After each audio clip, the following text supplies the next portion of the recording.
Motivational কথাবার্তা কি আদৌ কোনো কাজে লাগে? এত মোটিভেশন আমরা শুনেছি, একটাও কি কাজে এসেছে? এইসব সেলফ হেল্প স্পিচ ঠিক যতক্ষণ শোনা যায় ততক্ষণই কাজে লাগে, কথা শেষ কাজও শেষ, আবার সেই বিষণ্ণতা। বিশ্বের সব মোটিভেশন স্পিকার আপনাকে সেলফ হেল্পের বাণী শোনাবে, কিন্তু কেউ বলবে না কিভাবে সেগুলো পালন করতে হয়। আমাদের মোটিভেশনাল কথাবার্তার আন্ডারস্ট্যান্ডিং এই সমস্যা। আমরা বুঝি না কিভাবে কোন কথাকে ইন্টারপ্রেট করতে হয়, কিভাবে মানিয়ে নিতে হয়, মেনে নিতে হয়। আমরা বুঝি না কখন নিজের প্রয়োজনে নিজেকেই পরিবর্তন করতে হয় আর কখন নিজের জন্য বাকি সব কিছুকে পরিবর্তন করে নিতে হয়। শুধু শ্বাস নেওয়ার মানেই বেঁচে থাকা নয়, শুধু মৃত্যুর অপেক্ষা করাই বেঁচে থাকা নয়, বেঁচে থাকার মানে হলো বাঁচার মতো বাঁচা। আমার কাছে জীবন মানে হলো একটা মিস্টেরিয়াস জার্নি। জন্ম থেকে মৃত্যু পর্যন্ত এই জার্নির প্রত্যেক মুহূর্ত যেন এক রহস্য। কখনো কখনো মনে হয় আমার চেয়ে সুখী আর কেউ নেই, কখনো কখনো মনে হয় আমার সাথেই কেন এমন হয়, কখনো মনে হয় আমি আর পারছি না, বুক ফেটে কান্না আসছে, পা থেকে মাথা পর্যন্ত নেমে আসছে বিষণ্ণতার ছায়া। নিজেকে ব্যর্থ মনে হয়, নিঃসঙ্গ, অসহায় মনে হয়। মনে হয় আমার কথাগুলো যদি সত্যি মন খুলে কাউকে বলতে পারতাম, কিন্তু আমরা বলতে পারি না। নানান রকম জঞ্জালে আমরা আটকে যাই। আচ্ছা, আপনার তেলাপোকা কেমন লাগে? ডিসগাস্টিং, নোংরা, খুবই বিভৎস দেখতে, গায়ে কাঁটা দেওয়ার মতো একটা প্রাণী, তাই না? আপনি শুধু একা না, পৃথিবীতে এরকম আরও অনেক মানুষ আছে যারা তেলাপোকা ঘৃণা করে। কিন্তু আমি যদি বলি তেলাপোকা আমার পছন্দের প্রাণী, ইনফ্যাক্ট রোল মডেল, কে জানে আজকের ভিডিও থেকে আপনিও হয়তো এমন কিছু একটা শিখবেন যার কারণে আপনারও পছন্দের প্রাণী হয়ে উঠবে এই তেলাপোকা। আর সেখান থেকেই ঘুরে দাঁড়াবে আপনার জীবন পরিবর্তনের সূত্র, হয়ে উঠবেন একেবারে নতুন কেউ। আর সেই সাথে একটা মোটিভেশনাল গল্পের কতগুলো দিক থাকতে পারে, কিভাবেই বা গ্রহণ করতে হয় এসব কথাবার্তা, সব কিছু মিলিয়ে আমাদের আজকের video learning from a cockroach.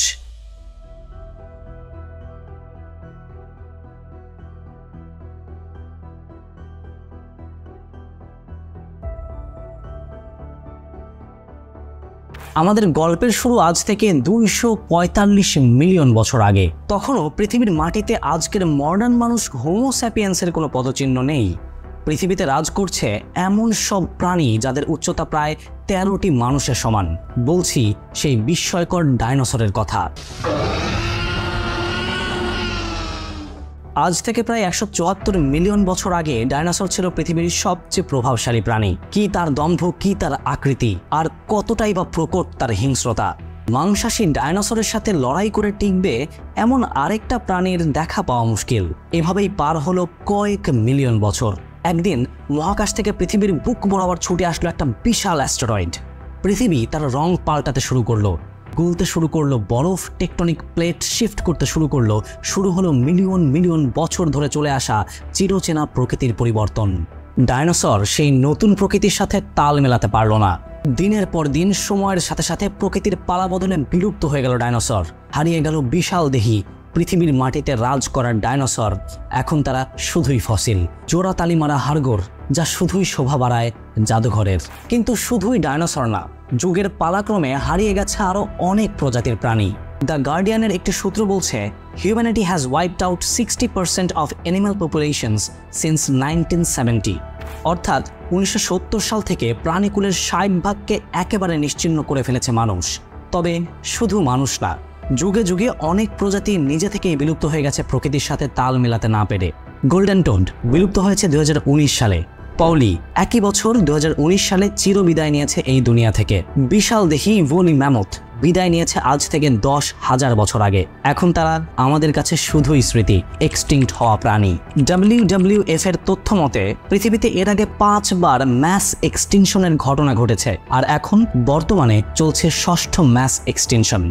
হয়তো আগামীতে আমাদের চোখের সামনে বিলুপ্ত হয়ে যাবে আরো অনেক প্রাণী দেখতে দেখতেই, কিন্তু একটা প্রাণী যে তখনও ছিল সেই ডাইনোসরের আমলে, যে পার করে এসেছে 3টি বিরাট ম্যাস এক্সটেনশন, যে পার করে এসেছে বরফ যুগ, বিরাট বিরাট অগ্নুৎপাত, তীব্র তাপদাহ, হাজার হাজার যুদ্ধ, মডার্ন দুনিয়ার দূষিত পরিবেশ, কার্বন এমিশন, দূষিত পানি, যে এমন সব বড় বড় বিপর্যয় পার করে এসেছে যেখানে পৃথিবী থেকে হারিয়ে গেছে 80% প্রাণী আর গাছপালা, কিন্তু সে টিকে আছে।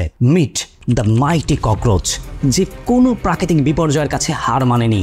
চোখ খুলে একটু তাকালেই দেখা যায় তারা যে শুধু টিকে আছে এরকম না, বিন্দাস আছে। একেবারে এমন অবস্থায় আছে যেন কিছুই হয়নি। আপনি সব জায়গায় এই তেলাপোকাকে খুঁজে পাবেন, রান্নাঘর থেকে শুরু করে বাথরুম, অফিস আদালত থেকে শুরু করে রেস্টুরেন্ট, স্কুল, কলেজ, এয়ারপোর্ট, সব জায়গায়। আপনি চিন্তা করে দেখেন, বেগুন থেকে শুরু করে হিটের মতো বড় বড় কোম্পানি এই তেলাপোকার পিছে লেগে আছে। তারা ডেইলি অফিস করে, ডেস্ক ওয়ার্ক করে, ফাইলের উপর ফাইল রেডি করে, হাজার হাজার নথিপত্র ঘেটে প্রতিদিন তাদের তেলাপোকা মারার ঔষধ স্প্রেকে আরো উন্নত করে। টিভিতে সেই অ্যাড দেখানো হয়, লক্ষ লক্ষ টাকা খরচ করে মানুষ প্রতিদিন সেই স্প্রে কেনে। উদ্দেশ্য একটাই, তেলাপোকা দমন। কি আজব, কিছুতেই কাজ হয় না। তেলাপোকা দিব্যি আপনার আশেপাশে ঘুরে বেড়াচ্ছে। Seems like nothing matters to him. বাঘ, ভাল্লুক, ডলফিন, হাতিকে বাঁচিয়ে রাখার জন্য মানুষ কত চেষ্টা করে। সায়েন্টিস্ট থেকে শুরু করে সরকার সবাই কত বড় বড় প্রজেক্ট হাতে নেয় এই প্রাণীগুলো যেন হারিয়ে না যায়। এমনকি সবচেয়ে বুদ্ধিমান প্রাণী, সৃষ্টির সেরা জীব মানুষও কত রকম রোগ বালাইয়ে আক্রান্ত। মানুষের জন্য কত কত ঔষধ, নামি দামি চিকিৎসা ব্যবস্থা, মানুষকে বাঁচিয়ে রাখতে কতই না টেকনোলজি। কিন্তু তেলাপোকার ক্ষেত্রে ঠিক যেন উল্টা। পুরো পৃথিবী পড়ে আছে এই তেলাপোকা মারার মিশনে, কিন্তু তেলাপোকা দিব্যি টিকে আছে। কিভাবে?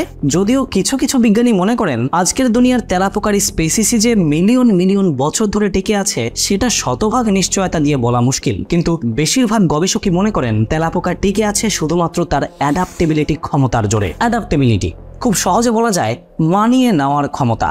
তেলাপোকার কাছে যেন বিষয়টা এরকম, পৃথিবী পাল্টে যাচ্ছে, ঠিক আছে আমরাও পাল্টাবো। একসময় আমরা জঙ্গলে বাস করতাম, ওকে এখন থেকে না হয় আমরা ইট পাথরের শহর মেগা সিটি ঢাকায় বসবাস করব, ঠিক আছে মানিয়ে নেব। একটা সময় গাছের পাতা খেতাম, এখন না হয় অন্য কিছু খাবো, মানিয়ে নেব, চিন্তা নেই। একেবারে বিন্দাস অবস্থা। তেলাপোকা যেন মনে করে যত যাই হোক, যত নোংরা নর্দমাই হোক, অ্যাডজাস্ট করে নেব, স্যালেঙ্গা থোড়াসা। এমনকি গবেষণা বলছে রেইড, বেগন, হিটের মতো কঠিন সব ঔষধ স্প্রেকেও তারা অ্যাডজাস্ট করে নিয়েছে। একবার তাদের শরীরে এই স্প্রে করলে তাদের রক্ত সেটার সাথেও মানিয়ে নেয়, যেন পরবর্তীতে এই স্প্রে কোনো ক্ষতিই না করতে পারে। কি ম্যাজিক্যাল একটা ক্রিয়েচার! প্রকৃতির কাছে মেধা, বুদ্ধি, শক্তিশালী পেশি, দানবীয় রূপ, লম্ফ দম্ফ কোনো কিছুর ততটা ম্যাটার করে না যতটা ম্যাটার করে অ্যাডজাস্ট করে টিকে থাকার কৌশল বা অ্যাডাপ্টেবিলিটি ক্ষমতা। কত শত প্রাণী প্রতিনিয়ত বিলুপ্তির হুমকির মুখে দিন কাটাচ্ছে, অথচ তেলাপোকা, তার কাছে এসব যেন কোনো চিন্তারই কারণ না। সৃষ্টির সেরা জীব হিসেবে আমরা মানুষেরাও কিন্তু অনেক কিছু অ্যাডাপ্ট করে নিয়েছি। যেমন এই বিরাট দূষিত বায়ুর শহরে আমরা দিব্যি শ্বাস নেই, দিনের পর দিন ভেজাল খাবার খাই, কত রকম রোগ বালাইয়ের সাথে টেক্কা দিয়ে চলি। এই তো সেদিন পার করে আসলাম করোনা মহামারী। কিন্তু সমস্যাটা হয় ইমোশনাল অ্যাডাপ্টেবিলিটির ক্ষেত্রে, ডিসিশন মেকিং এর ক্ষেত্রে। আমরা ধরাটা খাই সঠিক সময়ে সঠিক ডিসিশন নেওয়ার ক্ষেত্রে। আমরা যেন সিচুয়েশন ভেদে সিদ্ধান্ত নিতে পারি না, অ্যাডজাস্ট করতে পারি না। জীবনের এই মিস্টেরিয়াস জার্নিতে কত কিছু হয়, আমাদেরও উচিত তেলাপোকার মতো সব কিছুর সাথে মানিয়ে নেওয়া। যতই কষ্ট হোক, বিষণ্ণ লাগুক, বিশ্বস্ত মানুষ ধোকা দিক, মনকে শুধু একটা কথাই বলা উচিত, let's adjust, such is life. যতই নিজেকে একা মনে হোক, নিঃসঙ্গর ক্লান্ত মনে হোক, যতই মনে হোক আমার সাথেই কেন এমন হয়, আমাদের উচিত নিজেকে বোঝানো লাইফ চেঞ্জেস, লেটস অ্যাডজাস্ট। কি একটু রিলিভড ফিল হচ্ছে? তেলাপোকাকে একটু ভিন্ন চোখে দেখছেন? মনে হচ্ছে না তেলাপোকার কাছ থেকেও শেখার আছে অনেক কিছু? নিজেকে একটু মোটিভেটেড লাগছে, তাই না? কিন্তু এই গল্পেরও একটা বিরাট সমস্যা আছে। সমস্যাটা আরো বড় আকার ধারণ করবে যখন আমরা গল্পটাকে মিস ইন্টারপ্রেট করব, অর্থাৎ ঠিকভাবে না বুঝেই ভেবে নেব যে কোনো পরিস্থিতিতে তেলাপোকার মতো মানিয়ে নেওয়াই যেন জীবন। কিন্তু আসলে তা না। আমার সাথে যদি কেউ না ইনসাফি করে, আমি কি সেটা মেনে নেব? আমার সাথে যদি কেউ অন্যায় করে, অবিচার করে, আমি কি তা মেনে নেব? না। আর এখানেই সৃষ্টির সেরা জীব আর তেলাপোকার মাঝে তফাৎ। কেউ যদি তেলাপোকার মতো মানুষের উপরেও মানুষ নাশক স্প্রে করে, আমরা স্প্রের সাথে অ্যাডজাস্ট হওয়ার সাথে সাথে আরেকটা কাজ করব, তা হলো প্রতিবাদ। যেমন ধরুন আমার সাথে কেউ অবিচার করলো, আমি সেই সিচুয়েশনটাকে মেনে নেব, কিন্তু একই সাথে সেই সিচুয়েশনের পরিবর্তনের জন্য প্রতিবাদও করব। যদি কেউ আমাকে ধোকা দেয়, আমি সেই কষ্টের সাথে মানিয়ে নেব, কিন্তু একথাও মাথায় রাখবো যেন আর কেউ ধোকা দিতে না পারে। প্রত্যেকটা ইমোশনাল ডিসিশনের ক্ষেত্রে, প্রত্যেকটা রিয়েল লাইফ প্রবলেম সলভিং এর ক্ষেত্রে আমরা দুইটা জিনিস মাথায় রাখবো, এক অ্যাডাপ্টেবিলিটি, দুই চেঞ্জেবিলিটি। আমি আমার রিয়েল লাইফ থেকে একটা এক্সাম্পল দেই। 2019 সালে আমি প্রথম ঢাকায় আসি। ঢাকায় আসার উদ্দেশ্য ছিল ইউনিভার্সিটি ভর্তি পরীক্ষার জন্য কোচিং করা। ফার্মগেটের একটা হোস্টেলে আমার জন্য সিট বুক করা হয়। ভোরবেলা সেই হোস্টেলে পৌঁছে দেখি পরিবেশের একেবারে যাচ্ছে তাই অবস্থা। না আছে ভালোভাবে থাকার জায়গা, না আছে পড়াশোনা করার মতো পরিবেশ। বিরাট এক প্রবলেম। কিন্তু প্রবলেম সলভ তো করতে হবে। এখন আমার হাতে দুইটা অপশন। এক, হয় আমি তেলাপোকার থিওরি অনুযায়ী এই নোংরা পরিবেশ আর চাঞ্চল্যকর মেগাসিটি ঢাকার সাথে অ্যাডাপ্ট করে নেব। আর 2, চেঞ্জেবিলিটি থিওরিতে ঢাকা ছেড়ে নিজের গ্রামের বাড়ি চলে যাব। কিন্তু একটাও কি ঠিক হতো? অ্যাডাপ্ট করে নিলে আমি নিজের মতো পড়তে পারতাম না, আর চেঞ্জ করে নিজের বাড়ি চলে গেলে আমি ঢাকার সাথে আর কখনোই মানিয়ে নিতে পারতাম না। সো এখন কি করার? আমি যেটা করলাম সেটা হলো অ্যাডাপ্টেবিলিটি আর চেঞ্জেবিলিটির কম্বিনেশন। আমি হোস্টেল চেঞ্জ করলাম, পড়াশোনা করা যাবে এরকম একটা নতুন জায়গাও খুঁজে নিলাম। একই সাথে ঢাকার সাথে মানিয়েও নিলাম নিজেকে। এই জ্যাম, এই দূষিত বায়ু, জীবাণুযুক্ত পানি, হর্নের শব্দ সব কিছুর সাথে মানিয়ে নিলাম নিজেকে।